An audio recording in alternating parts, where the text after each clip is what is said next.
is that there's a monetary value to healing. I think people would think of healing as a scar being rejuvenated. I think we think of healing like a scab. That's not what I'm calling healing. And to be fair, if I could think of a better word, I would use it, Darla. I just can't come up with something better. It's Retreat and Grow Rich, the podcast.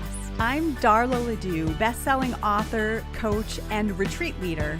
And I'm on a mission to normalize transformation on the planet, one intimate retreat at a time.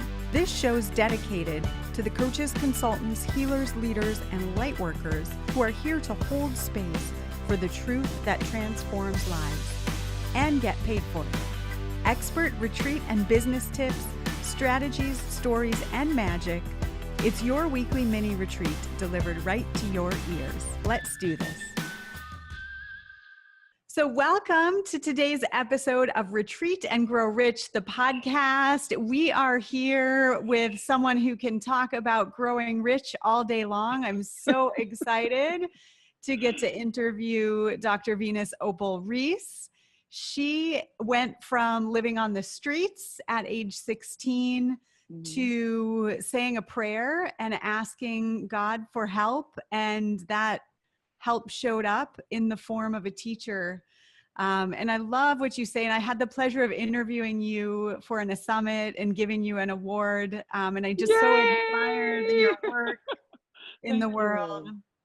And the thing that I remember you talking about is that this teacher saw something in you that you didn't see in yourself. And, you know, we're all about transformation on this podcast. And how do we really change the results we're getting? How do we really change how we're showing up in the world? And that feels so important to me that someone saw you.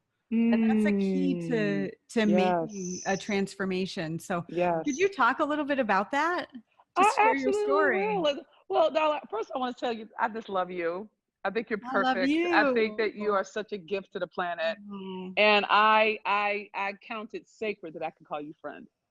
So thank you for allowing me on your platform and always supporting my work in the world and empowering my leadership. You know, they say that women don't work well together, don't get along. I said, I don't know the women they're talking about. I just don't know those chicks. I don't know them because every woman I know, we're in it together, you know? So I just thank you for allowing me the opportunity to feed your tribe.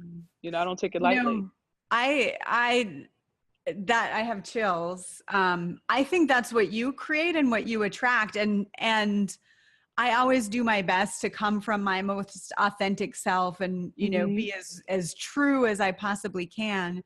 And honestly, it's been work for me, inner work. To be an automatic supporter of other people doing, you know, on a similar path, rather than going, ooh, but I do that better, or ooh, I would do that differently. Like, honestly, I had to do a lot of inner healing on that. Well, I love your honesty. Well, it worked because we're in your space, girl. So I thank you for doing the inner work, doing the inner healing. And we'll touch base about the healing and manifesting in millions as we have our conversation. But to answer your question about my teacher, we call her Nana, and she's perfection. You know, I believe that transformation is a function, obviously, of healing, but I don't think it's something you can do on your own. I don't think it's alone. I think that you need to have someone who can hold space for you, someone who can see who you can be before you can. So you live into that. I think parents do it all the time with their kids. Their kid is born and say, you will be a doctor. This child is still in swaddling clothing. You're like, you're gonna be a doctor, baby. I'm like, well, this one he's still breastfeeding, but damn if you don't become a doctor. You know what I'm saying? Or a scientist or a teacher or a great mom. So I think we live into futures. I think we live into the vision someone holds for our lives. And when you don't have someone who can hold space for you, what you're left with is race consciousness. You're left to the default, oh my God, life sucks, the universe is against me, whoa. And and she caught me before I bought into the woe. You see what I'm saying? Because the woe was on me, but she caught me before I took it to heart. So I think that one of the reasons I fight so hard, specifically for Black women, but for people in general, is I know the value of having someone who can hold space for you, someone who can see who you can be before you have legs to walk that. And I think that when it comes to women in business, specifically women of color, but women across the board, um, we don't normally have champions. We normally have criticism. And you can't really fulfill your destiny if your leadership isn't empowered by people who can see who you're becoming, not who you used to be. So I attribute anything that's good about me to Nana. She That's is everything, amazing. right? It's the truth. I mean, I was a hot mess. I think I still am, but in a different way. But she loved me. She loved me through my bruises. She taught me that I was bigger than my bruises. And I think women across the board, we're not taught we're bigger than our bruises. We're taught that we are our bruises and we should tend to our bruise versus tending to who we can become. That's amazing. Yeah, I talk about, the space between us, and we give people space to show up in. And if we're closed off or we're creating that judgment, then they only can have so much space to live in. And it sounds like she gave you a huge space to live in. She gave me every space. She gave me energetic space. She gave me a living space. She gave me an emotional safe space. She loved me. I think love heals, girl. I think that people underestimate the power of real love, not trade, but love for no reason. I'm talking like Gandhi stuff, you know what I'm saying? That next level.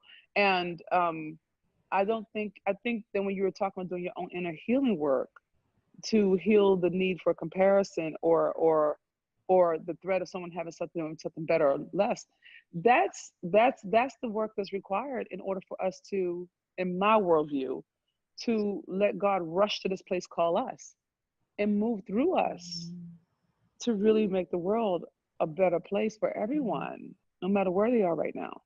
You know? Yeah, where you're not trying to hold it back. You're allowing it to come through. Yeah. I think it needs a clear channel. And I think that's our heart. So that's a great segue into Heal, Manifest, Millions. Woo-hoo! Yeah.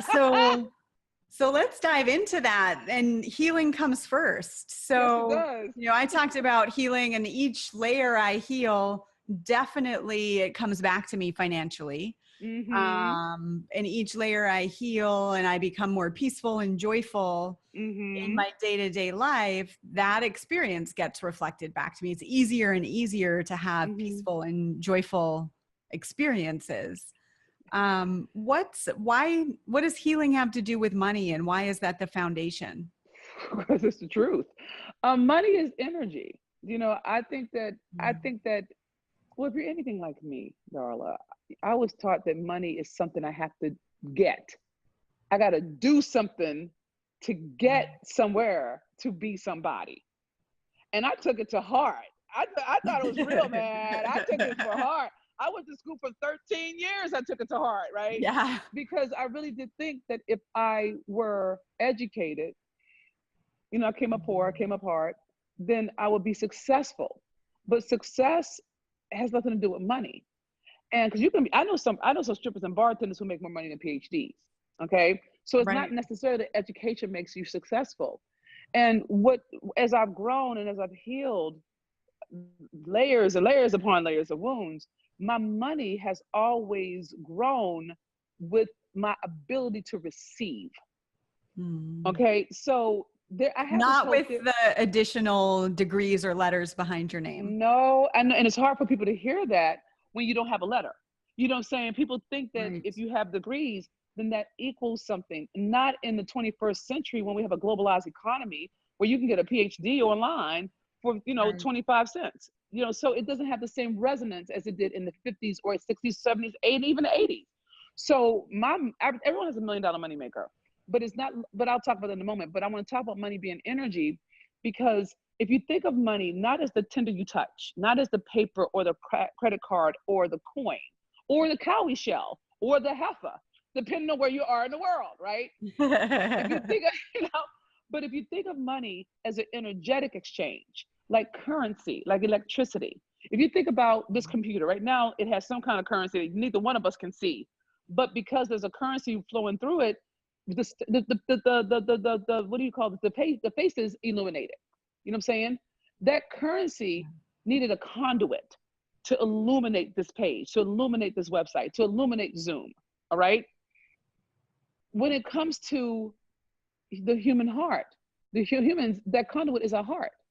When we're trapped in the lower vibrations of shame, blame, guilt, anger, resentment, apathy, then we're literally, our heart is like a toilet that's clogged up. And when you actually heal, you create space for spirit to move through you, to give you the desires of your heart. Like, you were born for this. I don't believe you have to earn a thing. I think you have to allow everything. So part of the challenge is, if you're anything like me, if you came up hard, I just need to say that again. You don't have to earn anything. You have to allow everything. Yes. Right. Oh, thank you. It's just real for me. It's not, but I mean, I've worked hard. You've worked hard, Darla. You know what I'm saying? Yeah. Like, yeah, we were on food stamps when I was a kid. I don't have your story. My mom, close enough, ensured we were clothed and fed. But it was definitely a low money consciousness, and very much, clipping coupons, and my mom had multiple jobs, and we would sell shit on the side, and and that translates not only you have to work hard to make money, but that idea of get the best deal you can, exchanges must be fair, like so I love that. No, so we're speaking the same language. I think we're in the same house. That I've learned that money isn't something you can touch. Money is energy, and what I mean by that is, there's some new thought, new age, ancient wisdom that talks about energy like currency, and I'm down for that. But I'm actually saying it a little differently. That's my intention, is to say it a little differently. I think of it as, now it's going to sound a little woo-woo, I think of money as God. I think of money as me being willing to let God move through me and manifest and take care of all the things that I was born to do, and a lot of social proof to my own self before I could really take the case. Like, I just found out, I just found out this week I'm a celebrity, because I didn't know.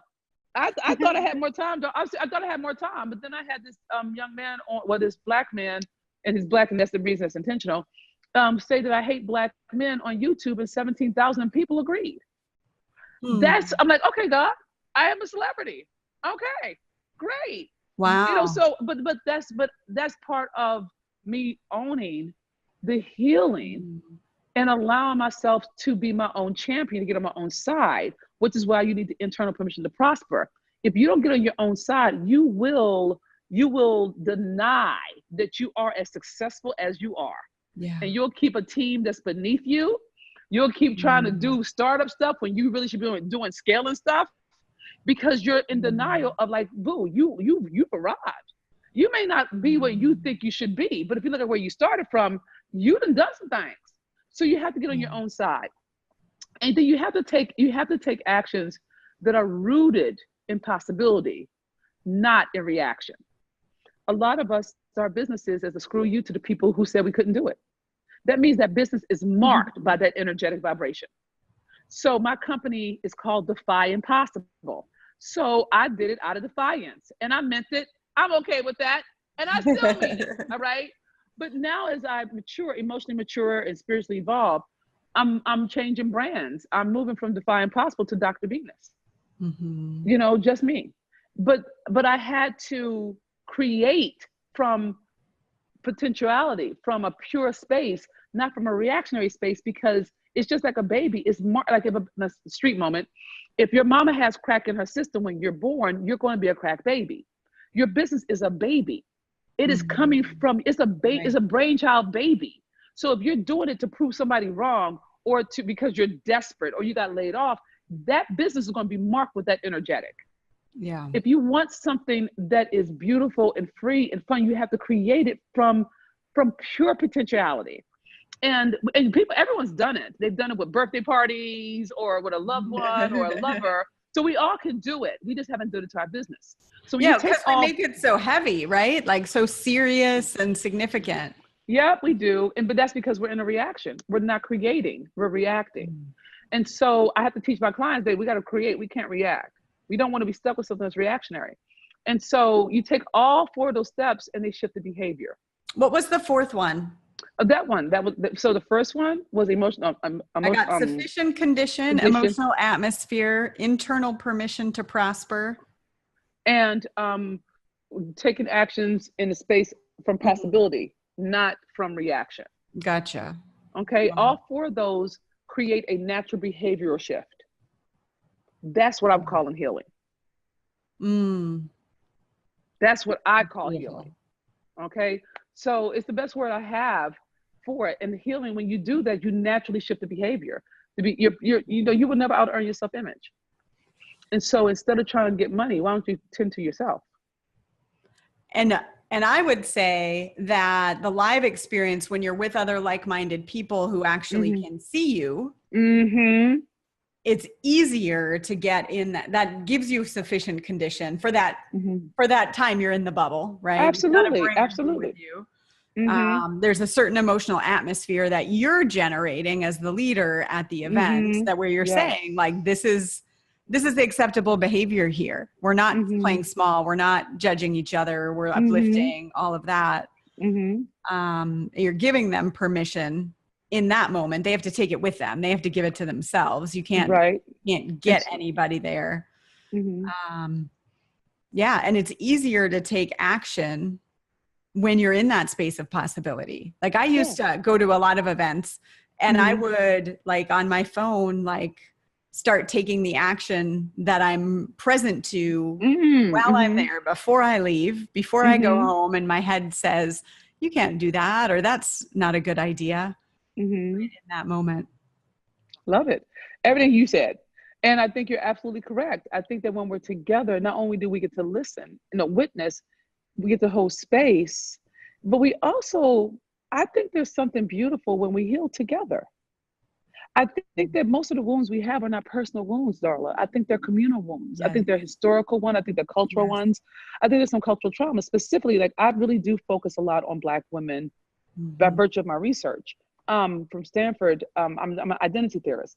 And there are some cultural wounds that come with that lived experience that aren't witnessed. Yeah. And so when we witness them and we actually address them at the level of cultural consciousness, you see what I'm saying? Then we heal. And I think the healing is a function of the safe space. Yes. To be vulnerable, to be seen with no judgment, no condemnation. And that's the benefit of live retreats, of live events, which you're brilliant at. I mean, you're the master at that. You are the expert at retreat and grow rich, and that's what makes your work so powerful, is that it's the live connection. We can do more together. We can go further, faster together. And your model proves that every time. I think you're so spot on when you talk about allowing it to be seen and witnessed and addressed so that it can heal.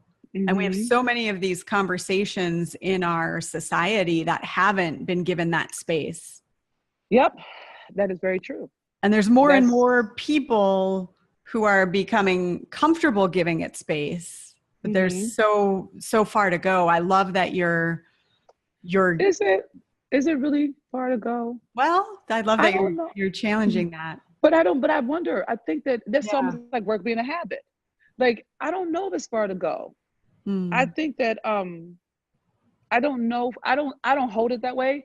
In my mind, if you think about this, brother, I know you know him. He wrote the book Blink. Malcolm Gladwell. Right. Yeah. And one of the things tipping point. One of the things he says in the Tipping Point, I think it's a 10-year-old book, is amazing. But in the Tipping Point, he said it only takes 13% of any population to tip. 13 to 17%. That's not 100. You know what I'm saying? That's not 75. Yeah. That's not 50%. 13%.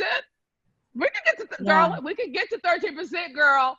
I don't see that. I mean, we can get to 13%. In my Yeah. mind, I'm building me an army, I love that. okay, of soul sisters and brothers who are committed, well, more committed to the future than the past, but willing to stand for each other through our money.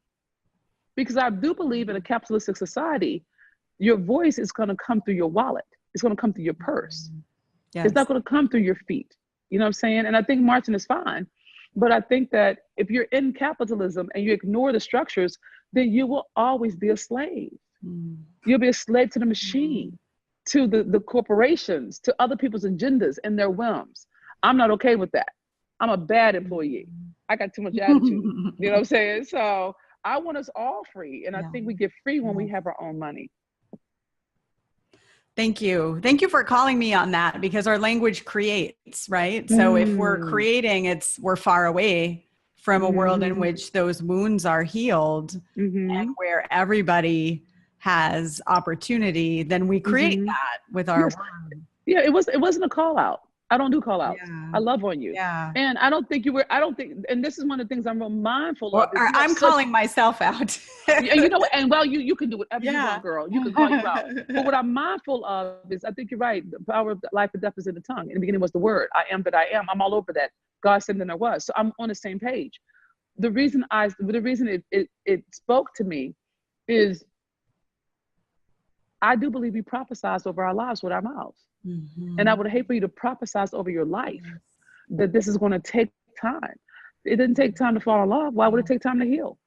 You know what I'm saying? So, but I'm mindful of how we prophesize over ourselves, and we don't even realize it. We think we're explaining, but no, you're casting vision over your own existence, and that's what I'm mindful of. So it wasn't a correction as much as it was, well, let's look twice. What do we think want we to are explaining, but we're casting vision. That's gold right there. But you know, I love that you take this. I love it. And even my errors are correct. Nikki Giovanni, I cannot even claim that. I love her for that. She makes me, I feel so, she's the song, the poem is rooted in African mythology, African cosmology, from a feminine perspective, right? She said, I was born in the Congo. Like, she personifies woman as a god. And the way she did it is just delish. I'm almost tempted to find it and just read it to you because it made me happy. But I would love for you to have it. I think it would feed your tribe. I think it would feed you because it's a lot of power in how she's doing it. And it's like from the 60s. It's like, she's just a beast. So, but I think it's for you, Darla. She spoke in Cincinnati years ago when I was a teacher. I actually taught math. That's awesome. Well, I was a professor. This is so cool. Okay. I taught in Cincinnati, and you'll appreciate this, I think. I taught in a public school, and it was a Montessori school. It was the first public Montessori school in the country. Wow. And it was pretty much 50-50 black, white. And, you know, I grew up in Minnesota in a small town of 500 where there was one woman of color. Okay. And anyway, I'm like thinking of, calling myself here. And I had one class where there were 2 white girls and the rest were all black girls in this particular bell. And me, this like little, I was, in my 20s from Minnesota. I got the best education ever. But yes, I heard of Nikki Giovanni then, and we got to hear her speak. She's amazing. She's worthy. She's so worthy. I love it. So tell me, I learned so much. I learned a lot about the real history of our country by the way the school approached history. Is amazing. Yeah, I got you. What about manifesting? Or no, tell me about the $1 Million Moneymaker. Where is this located? Well, everyone has a $1 million moneymaker. Everybody, every human being on the planet has one. The problem is people don't know where to look. Most of us look to our credentials, our education, our charisma. We look to our ability, our work ethic, and we think that that's going to be our moneymaker. But it's not. If it were, everybody be millionaires, right? So your $1 million moneymaker is not located in your brain.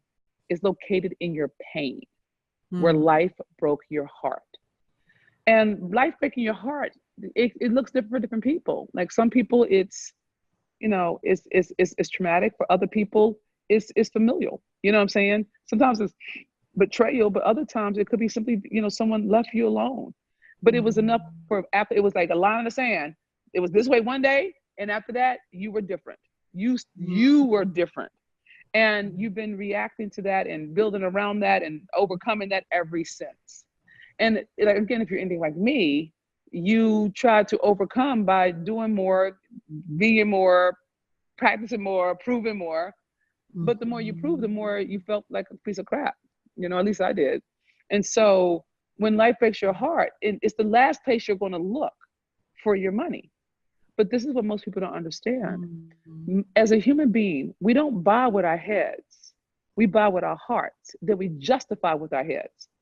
It's like you buy the car of your dreams, and as you're driving off the lot that the price is going to drop the moment it leaves that lot. You start justifying, I needed this car. This car is going to help me get a better job. This job's going to make me find the love of my life. You start justifying it, but you bought it from a feeling, right? So, and specifically women bond over complaining.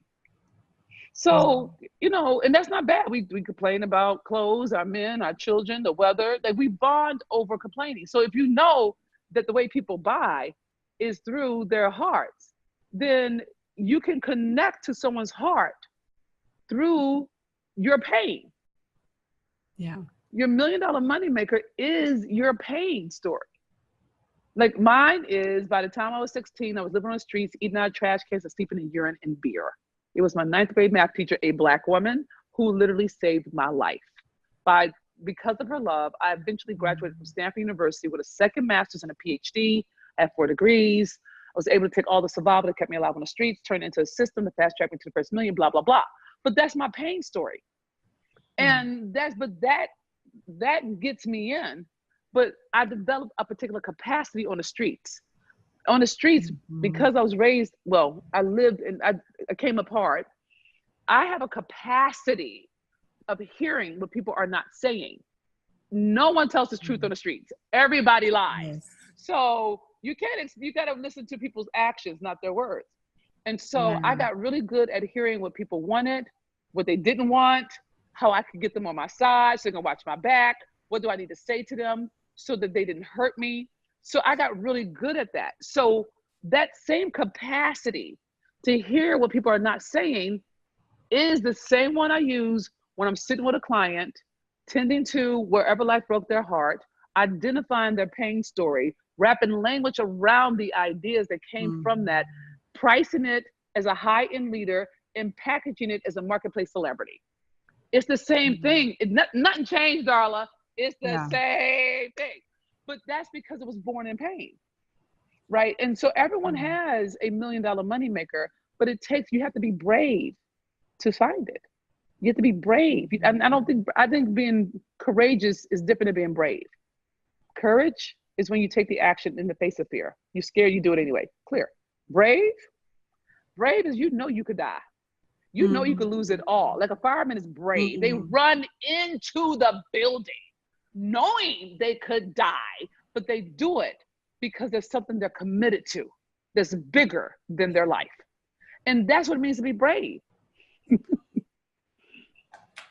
I know that I'm my best investment. I read a post recently where someone framed it up, when you're talking with a client and you share the investment and they're a no because of money. And they said, so basically you're saying I'm stoppable for this amount. My vision is stoppable for, Yeah. It's interesting. Dollars. I totally hear that. I would make an offer to someone whoever posted that. part of what they have to learn how to do is not get on the phone with people who aren't ready, because I don't even bother with people who have a money concern. I won't do it. That is, to me, that's sacrilegious. If you have a money concern, then why would I let you pick my brain? Why would I do that? That means I didn't vet them before I got on the phone with them. And I don't get on the phone. I don't even make an offer to somebody who energetically gives off any kind of vibration that they have a money concern. Why would I make an offer to somebody who's a no? So I can pursue them, convince them, work hard for them? I'll be damned. It is a gift to be trained by me. It's a gift to be loved by me. But to be fair, if you don't know that, you'll spend your time trying to chase a dollar. Yeah. And that's not how it works. That's the reason I focus so much on manifesting versus making money. You can make money. We're manifesting millions. That's what we're doing. And there's a particular methodology to making sure that you're only speaking to and only your high-end money and fist ready to buy clients. Yes. Find you. That's not the same as sorting through people who aren't ready. So there has to have been a point where you sorted through people who weren't ready. When I was 5. No, when I was that's a serious question. Did you have that in place even when you first started coaching? No. I don't consider myself a coach. No, it's a good question, darling. It's a fair one. It's a fair question. Yeah. For my first 2 years, I was a professor, and I had a situation at work where white privilege pissed me off. I said, I'm done. And it took me 4 years to get out of it, but I remember when I decided. And a week after I decided that, I had my first free talk. And I did my thing, and I had my first group of clients, white male CEOs who brought in 55 million or more annually in sales. And they carried me. So that was great. But for my first 2 years, I didn't make a dime because I was being a professor, not an entrepreneur. I was being an employee, not an entrepreneur. And then I started to invest in mentors and trainers. And when I first started to learn the system, I would take anybody, but it started to cost me. Because people's energy, I feel, I'm an empath, I'm an intuitive. I mean, I feel everything. So energetically, it would hurt me too much because I learned that not all money is good money. Yes. And when I started to deal with people, because I was so desperate that I wanted their money, that I would take anybody, but then I was cutting deals, switch myself into pretzels, over giving, overcompensating. I mean, I think that's the first stage of any entrepreneur, quite frankly. And then I met a young man, Matthew Goldfarb. I hired him. Matthew helped me. He changed the game. Matthew helped everything. I hired him for my messaging because I wasn't getting high-end clients. And he said to me, he just created a beautiful safe space for me. He said, what do you want to say? And I said, I want to say Black women matter. And it still hits me. It still hurts me that's really true for me. I want them to know they matter. That we're not who they say we are. And he said, then say that. Say that. And I was like, but what if people, what if people don't want to buy from me? What if white people don't like me? Which is a real big concern, right? What if they say I'm a racist? He said, well, what if they say yes? And the world said yes. And I've been speaking my truth ever since. And because I speak my truth, the people who are not for my truth do not show up. They can't even hear me. Yes. Because so I don't even, so it took about 2 years of no money, 1 year of spotty money. And once I got to my truth that was in my bones, in my heart, that I could give my life to, that's when energetically I started to attract my tribe. I don't have fans. I have a tribe. Like Harley Davis has a tribe. We own the road. They tattooed that Harley on their chest. I have a tribe. I do. And so my tribe carries me. They're protective. They watch out for me. They wait for my next work to come out. It's like Apple. I have a tribe, but that's because they have my heart. And most people don't give people their hearts. My tribe has my heart. And they handle it with great care. Yeah. That's beautiful. Thank you so much, Dr. Venus. This has been awesome. I've gotten so much from it. I know our listeners will. Well, thank you. I'm glad.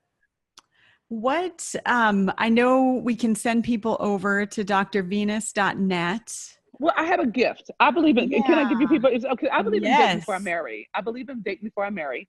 And my vibe is pretty strong. And, I'm on my best behavior. I didn't even cry. I didn't drop the F bomb not once, I think. I That's think, true. well, the thing is, I'm trying, when I'm on other people's platforms, I'm on my best behavior. But if you go to defyimpossible.com/gift, I have a training there called Get Money. Okay. It's Nice. I think it's a 3-hour audio training with it's 18 pages, a 21-page workbook or something like that. It's a $3,500 value. It's one of my best sellers. I give it away for free because some people actually make money right off of that free gift. My free stuff is better than most people's paid stuff. And it's intentional because if I am your teacher, you'll know it by virtue of you doing my work. Yeah. And I want you to know that before I want you to check me out and see if you like my newsletter, if you like my vibe, my flow. I curse, I cry, and I pray sometimes at the same time. So you really do need to date me because there's a level of, but there is a level of rigor to me. And there's a level, I don't back down. And so I'm not everyone's teacher. And you will hear most of my marketing, all my marketing has been and will be in some way, shape, or form around Black women. But I put Black women first, but that doesn't mean alone. We need each other. And so don't be intimidated if you see Black women, millionaires. That's fine. If my message resonates with you, throw your hat in. Throw your hat in, Yeah. So Together is defyimpossible.com. how we'll heal and grow. Well, I think that's what we're doing now, Darla, don't you? Yeah. Yes. Thank you for allowing me on your platform. Thank you for laughing at my jokes. Oh my gosh, I love you so much. Thank you. I love you too. If you see Matthew, tell him I love him. I will. And tell him I thank you. To watch this. Yeah, if it wasn't for him, I wouldn't have this life. And for that, I'm grateful. A Jewish boy, everybody. He's perfect. His messaging. He's just everything right about life. And anyone who's here, who's going, I have a service, but I'm not sure. If you're in any doubt, like, you might be the one to have the conversation to change one life that changes millions of lives. It's like, get out of our own way. That's it's the most beautiful thing. I love it. Thank you. Thank you, Darla. Bye, Dr. Venus. Have an amazing day. Bye, Darla. Thank you. Oh, Darla, one more thing. Yeah. Thank you for this platform. Thank you for who you are for us as a planet and as a people. Thank you for empowering women worldwide. Thank you for being committed to women of color, specifically in this climate, to empower our leadership in the world. You are a light worker. And I thank God that you walk in the light and you do it out loud, unapologetically, and with authenticity and alignment.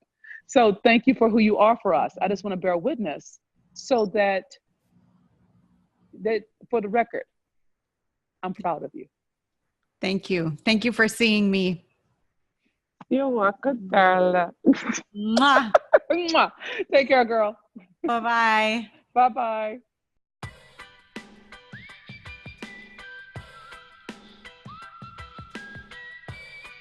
I hope you enjoyed this episode of Retreat and Grow Rich, the podcast. If so, please share your experience and spread the word. Also, please subscribe over on iTunes and leave us a fabulous review. It makes a big difference in helping to get the word out. And you can join me in my mission to normalize transformation on the planet, one intimate retreat at a time. You can find show notes from this and all of our episodes over at alignedentrepreneurs.com/podcast. If you'd like to understand the inner workings of my retreat-based business model and build your confidence in your retreat dreams, you can grab my book, Retreat and Grow Rich, over on Amazon. It's the entrepreneur's guide to powerful, profitable retreats. If you're just beginning to explore incorporating small retreats into your business model, or you've been hosting retreats for years, but they're just not as lucrative as you'd like them to be, hop on over to retreatrevenueroadmap.com. Here you'll find a fabulous free gift. It's an extensive ebook that walks you through the 3 core types of retreats and how to use them in your business model to make great money and make a big impact. In each of these retreats, I'll let you know where to host them, what to include, where they fit in your business model, and the ever mysterious what do you charge. You can find that at retreatrevenueroadmap.com.